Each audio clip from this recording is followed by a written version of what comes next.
네, 안녕하십니까. 저는 인하대학교 전기공학과에서 석사학위를 마친 최민규입니다. 저는 작년 하반기에 오스트리아에 있는 요하네스 케플러 대학교로 파견을 갔었습니다. 네. 아무래도 제가 유럽을 방문한 게 첫 기회였는데 그만큼 기대가 많이 됐었고 그 기대만큼이나 좋은 시간을 보냈었습니다.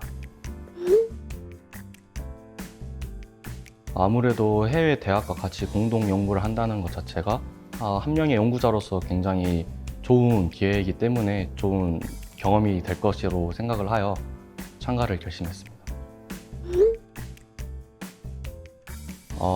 제가 해외에 장기간 체류한 경험이 없어서 조금 많이 걱정이 되기도 하고 기대가 되기도 했고 약간 반반 섞인 기분이었습니다.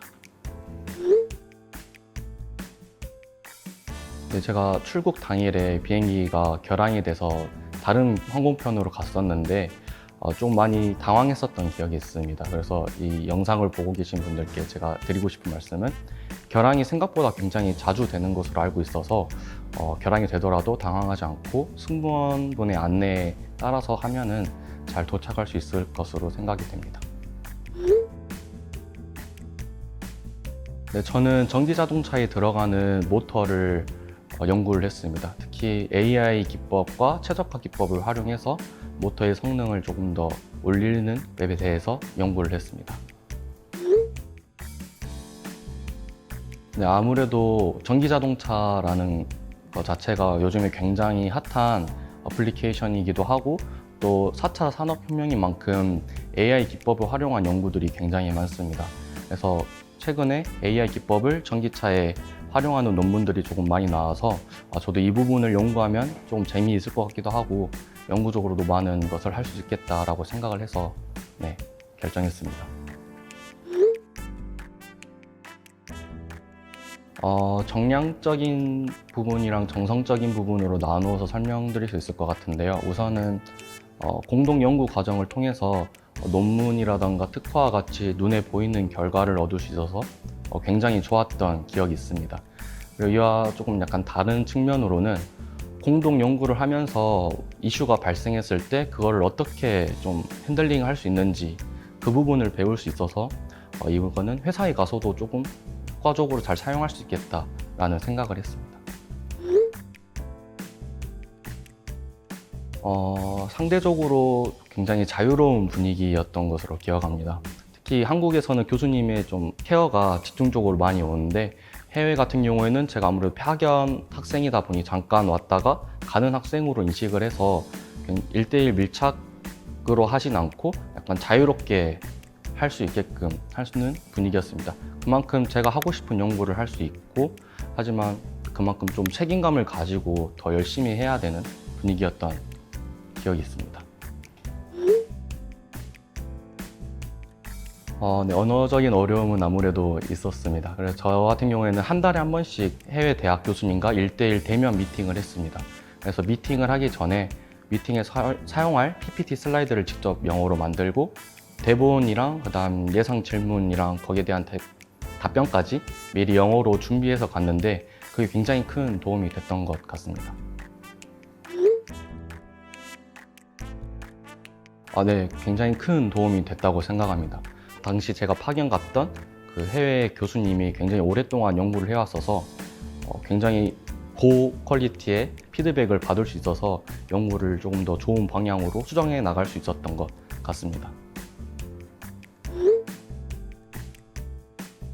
한국과 비교했을 때 조금 더 아침형 인간이 됐던 것 같습니다. 유럽에 계시는 분들 대부분이 아침에 일찍 출근하고 좀 일찍 퇴근해서 저도 거기에 맞는 라이프 사이클을 같이 했었습니다. 아무래도 눈을 마주치면은 웃는 문화가 있는데 그게 가장 인상이 깊었습니다. 한국에선 대부분 무표정이신 분들이 많은데 네, 조금 유럽은 대부분 항상 스마일을 하고 계셨습니다.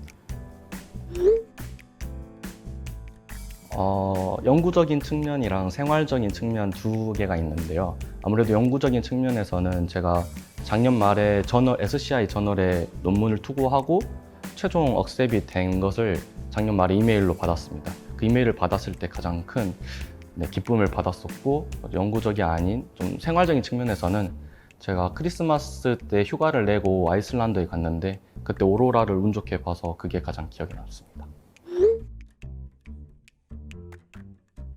파견을 제가 올해 초에 이제 귀국을 하고 했었는데 그 이후에는 후속 연구를 계속 진행하기도 했고 다른 프로젝트도 같이 진행하고 마지막으로 제가 올 여름에 졸업이라서 졸업 논문도 같이 진행을 하면서 취업 준비도 같이 해서 좀 정신없이 빠르게 지나갔던 것 같습니다. 제가 이번 달부터 제가 가장 가고 싶은 회사에 운 좋게 합격을 해서 네, 다니고 있습니다. 네, 그 현대자동차라는 자동차 회사에 현재 근무하고 있습니다. 개인적으로는 굉장히 큰 도움이 됐다고 생각합니다. 제가 취준 기간에 세 회사에 지원을 했었는데 세 회사 다 면접 볼 때 면접관님들께서 유럽에서 어떤 연구를 했고 공동 연구 과정에서 어떤 이슈가 있었는지에 대해 굉장히 디테일하게 물어보시고 좀 좋게 반응을 하셨던 기억이 있습니다.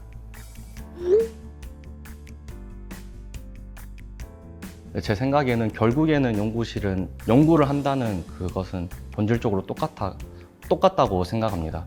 그래서 근무 환경이 어떻든 간에 계속 한국에서 했었던 것처럼 흔들리지 않고 그 방향을 잃지 않고 계속 해나가는 것이 가장 기본적이면서도 좋지 않을까 생각합니다. 저는 개인적으로 굉장히 좋은 기회라고 생각합니다. 저는 파견을 가고 다시 귀국을 했을 때 만약에 저에게 기회가 주어진다면 한 번 더 다른 나라, 미국이라던가 캐나다 같은 다른 나라에 한 번 더 파견을 가고 싶다라는 생각을 할 만큼 연구적으로 그리고 저의 인생적으로도 굉장히 큰 성장을 하고 다양한 경험을 할 수 있었던 기회였습니다. 연구적으로는 아무래도 해당 분야에 대해서 해외 교수님과 같이 1대1 미팅을 자주 해서 조금 더 깊이 있고 좀 안목이 넓어진 경험을 한 것 같고 인간적으로는 협업을 어떻게 하면 좋은지에 대해서도 많이 배워서 좀 성장을 그 이전에 비해 조금 더 많이 한 것 같습니다. 꼭 한번 도전하시길 기원합니다.